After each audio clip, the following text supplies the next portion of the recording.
तो कैसे हैं दोस्तों, उम्मीद करते हैं कि आप जहाँ पे भी होंगे बहुत अच्छे होंगे। तो चलिए साइंस में जहाँ पे हम छोड़े हुए थे, हम केमिस्ट्री का पहला चैप्टर चल रहा है रासायनिक अभिक्रिया एवं समीकरण। इसमें हम लोग अभिकारक का प्रतिफल यहाँ तक देख लिए थे, लगभग एक दो स्लाइड था उसका, ठीक है, एक दो छोटा छोटा वीडियो था। आज जो है ना उसके आगे हम लोग कंटिन्यू करने वाले हैं, ठीक है। अब देखिए उसके आगे आज हम लोग का कौन सा टॉपिक से ये वीडियो का श्री रसायन होने वाला है, तब देख पा रहे होंगे केमिकल इक्वेशन, जिसको हिंदी में कहते हैं रासायनिक समीकरण। क्या होता है आप इसको पढ़िए, और नहीं तो हम बताए थे ये चैप्टर का जो श्री रसायन नमक किए तो उसमें बताए थे कि रासायनिक अभिक्रिया को उसके संकेत एवं सूत्रों की सहायता से संचित निरूपण रासायनिक समीकरण कहलाता है। आपको बात याद होगा, नहीं तो पढ़िए एक बार। देखिए रासायनिक अभिक्रिया को रासायनिक समीकरण के द्वारा निरूपित किया जाता है। रासायनिक समीकरण के अभिकारक का कि भाई तीर चिन्ह के टेल के तरफ अभिकारक होता है और हेड की तरफ कचू होता है, प्रतिफल कहिए या उत्पाद कहिए, ठीक है। तो ही लिखा हुआ है अभिकारक को और उत्पादों में पदार्थों के प्रतीकों मतलब सूत्रों का इस्तेमाल किया जाता है। यानी सब बात के एगो बात आपको गोटे कह दे तो रासायनिक अभिक्रिया को उनके संकेत एवं सूत्रों के सहायता से लिख देना ही रासायनिक समीकरण है। That's clear. चलिए आगे बढ़ते हैं। जैसे कि देखिए एगो एग्जांपल, मैग्नीशियम रिबन वही लिखा हुआ ना। चलिए मैग्नीशियम रिबन का वायु मतलब जिसमें ऑक्सीजन होता है में अगर जलाइएगा, दहन कराइएगा तो मैग्नीशियम ऑक्साइड बनेगा, ठीक है। ये रासायनिक अभिक्रिया हो गया। अब इसी को चल रहे हैं इसके संकेत एवं सूत्रों के सहायता से लिख देंगे, ठीक है। चलिए ये हो गया मैग्नीशियम के रिबन। इसको हम जलाए, हवा में होता है ऑक्सीजन, तो ऑक्सीजन के प्रेजेंस में जल के क्या बनाएगा, मैग्नीशियम ऑक्साइड। तो कहिए तो हइये रासायनिक अभिक्रिया को यहाँ पे एकरा संकेत एवं सूत्रों के सहायता से लिख दिए तो बहुत छोटा हो गया कि नहीं हो गया ना। तो यही लिख देना कहलाता है रासायनिक समीकरण। यही लिख देना भाई मेरे क्या कहलाता है रासायनिक समीकरण। अगर आप इतना समझ गए होंगे चलिए आगे बढ़ते हैं, ठीक है। देखिए अब आपको जानना है कि रासायनिक समीकरण दो प्रकार के होता है। एक होता है संतुलित और दूसरा होता है असंतुलित। एगो बैलेंस इक्वेशन, एगो अनबैलेंस इक्वेशन। तो जानते हैं संतुलित रासायनिक समीकरण किसको कहते हैं, फिर समझ लीजिए ना। अभिकार को प्रतिफल हो, दोनों में परमाणुओं की संख्या समान हो तो बैलेंस है, अब समान नहीं हो तो अनबैलेंस है, खत्म। अब आप जानते हैं ना भाई एरो का सिंबल एक टेल की तरफ होता है टेलोरी, प्रतिफल का अभिकारक रिएक्टेंट, हेड की तरफ होता है प्रतिफल यानी प्रोडक्ट। अभिकारक का प्रतिफल में परमाणुओं की संख्या समान है तो बैलेंस है, नहीं तो नहीं है। पढ़िए क्या लिखा है। देखिए जिस रासायनिक समीकरण में समीकरणों के दोनों ओर, दोनों यहाँ पे और लिखा गया है दोनों ओर, ठीक है। दोनों ओर मतलब एक ओरी होता है भाई प्रतिफल, तीर चिन्ह को उगारी, ये ओरी होता है अभिकारक, ठीक है। तो दोनों ओर मतलब प्रतिफल और अभिकारक में तत्व के परमाणु की संख्या अगर समान होती है तो उस रासायनिक समीकरण संतुलित है, नहीं तो नहीं है। देखिए H2 और Cl2 मिलकर बना HCl, ठीक है। अब इसको बैलेंस करने के लिए यहाँ पे 2 रख दिया गया है। जानते हैं ऐसे क्या होगा, अब गिनिए। देखिए यानी करीब प्रतिफल में, सॉरी इधर अभिकारक में और प्रतिफल में देख लीजिए, मतलब कि हर एक तत्वों में परमाणुओं की संख्या समान होगा। कहिए कौ हाइड्रोजन 2 गो, बोलिए कौ हाइड्रोजन 2 गो समान है। कहिए कौ क्लोरीन 2 गो, कहिए Cl फॉर क्लोरीन कौ गो 2 गो। तो जितना एने कारी है उतना ओने कारी है, मतलब बैलेंस है। और नहीं रहता तो नहीं रहता ना तो ओकरा के कहते हैं भाई, देखिए ओकरा को कहते हैं, आपको हम पढ़ाएंगे, ओकरा को कहते हैं असंतुलित रासायनिक समीकरण। आ जानते हैं समीकरण को संतुलित करना क्यों जरूरी है, तो द्रव्यमान संरक्षण के नियम के पालन हेतु करना जरूरी है, ठीक है। तो नहीं कीजिएगा ना तब देखिएगा रिएक्टेंट और प्रतिफल दोनों का एम निकालिएगा, एटॉमिक मास यूनिट इन्हें नहीं आएगा, समान नहीं आएगा। तो कहिए तो द्रव्यमान संरक्षण का नियम का उल्लंघन हुआ कि नहीं हुआ। तो भाई ये लिहाज को, ये चीज को ध्यान में रखते हुए उसको बैलेंस किया जाता है। यहाँ पर लिखा हुआ है देखिए रासायनिक समीकरण जो है द्रव्यमान संरक्षण के नियम का पालन करे वो ला करल जरूरी है।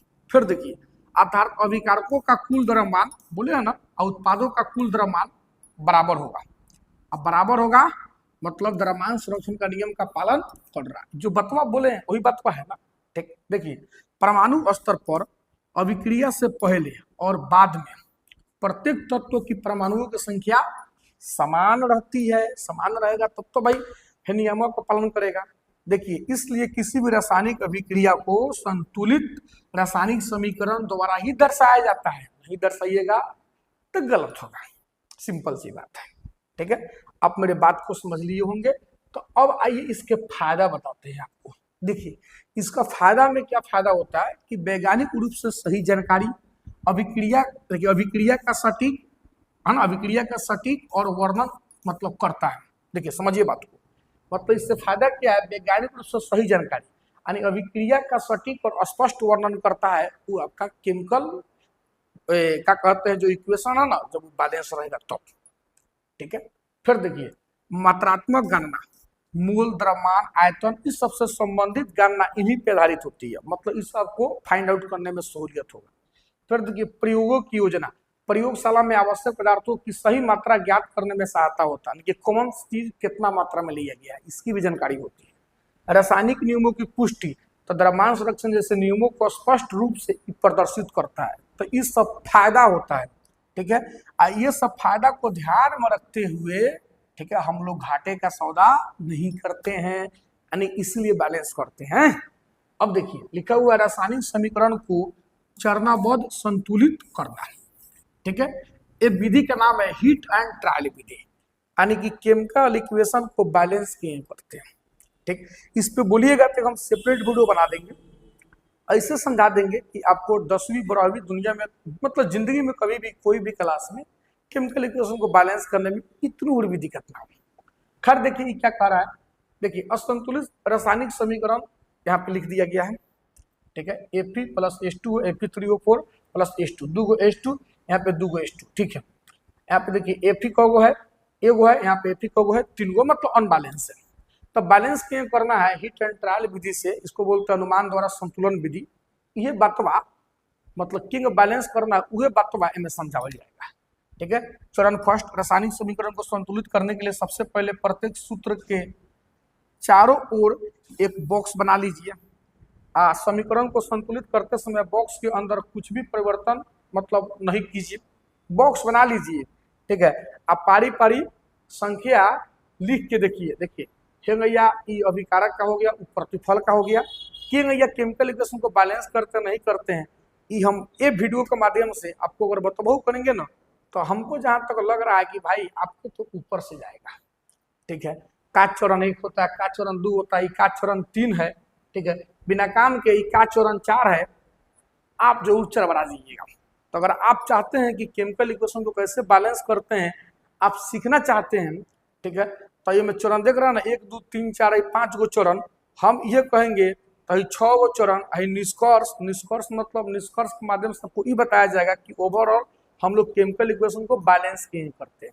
ठीक, तो आपसे यही कहेंगे कि अगर आप चाहते हैं केमिकल इक्वेशन को बैलेंस करना सीखना, तो आप कमेंट सेक्शन में बात को रखिए। हम जो है एक वीडियो बनाएंगे इसके ऊपर।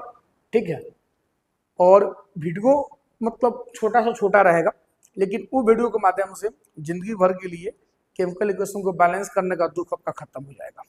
चलिए, अब जस्ट इसका उल्टा होता है भाई, जस्ट इसका उल्टा होता है असंतुलित भाई रासायनिक समीकरण। इसको देख लीजिए, इनमें दोनों तरफ मतलब अभिकारक और प्रतिफलों में वही तत्वों की संख्या, तत्वों में परमाणुओं की संख्या समान नहीं होता है, उसको बोलते हैं असंतुलित रासायनिक समीकरण। जगह हमें देख सकते हैं 2 H2 2 H2, 2 ऑक्सीजन में एक ऑक्सीजन है।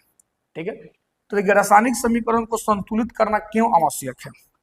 ठीक है, तो रासायनिक समीकरण को संतुलित करना द्रव्यमान संरक्षण का नियम को ध्यान में रखते हुए, ठीक है, ये चीज के ए लिहाज से जरूरी है। ठीक है, तो रासायनिक अभिक्रिया के प्रकार, और प्रकार देखिए अभी तक, अब ये देखिए। ठीक है, या ऐसा करते हैं आपको हम इसके आगे का जो पढ़ाई जो है ना, एक अगला वीडियो मतलब आगे अब दूसरा वीडियो बनाएंगे। ये वीडियो बहुत लंबा हो जाएगा, क्योंकि हमको 15 मिनट से नीचे का वीडियो रखना है।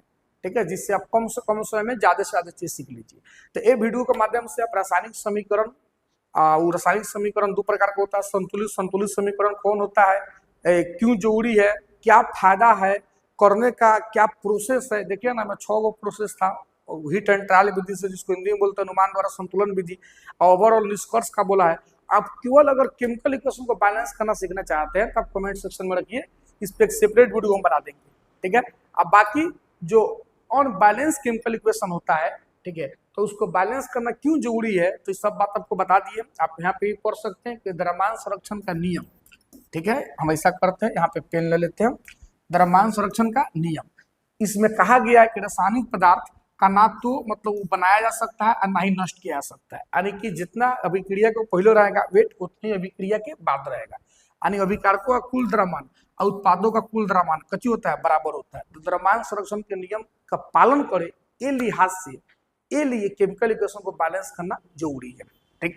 तो आज की वीडियो के माध्यम से केमिकल इक्वेशन क्या होता है, how many types of chemical equation, तो there are 2 types of chemical equation, balance और अनबैलेंस, ठीक है। अगर आप समझ गए होंगे तो आज के वीडियो के यहीं पर रुकते हैं। अगर आपके ये भाई से आपकी जिंदगी में थोड़ा बहुत भी इम्पैक्ट पड़ा होगा ये वीडियो के माध्यम से, आप चैनल को सब्सक्राइब कीजिए, वीडियो को लाइक कीजिए, शेयर कीजिए और अपने भाई के ऊपर ऐसे ही दुलार प्यार बनाए रखिए, ठीक है, और ऐसे ही बने रहिए। चलिए, आप लोग का हमसे इतने समय तक जुड़े रहने के लिए आप लोग का मतलब कि दिल के गहराई से बहुत बहुत धन्यवाद।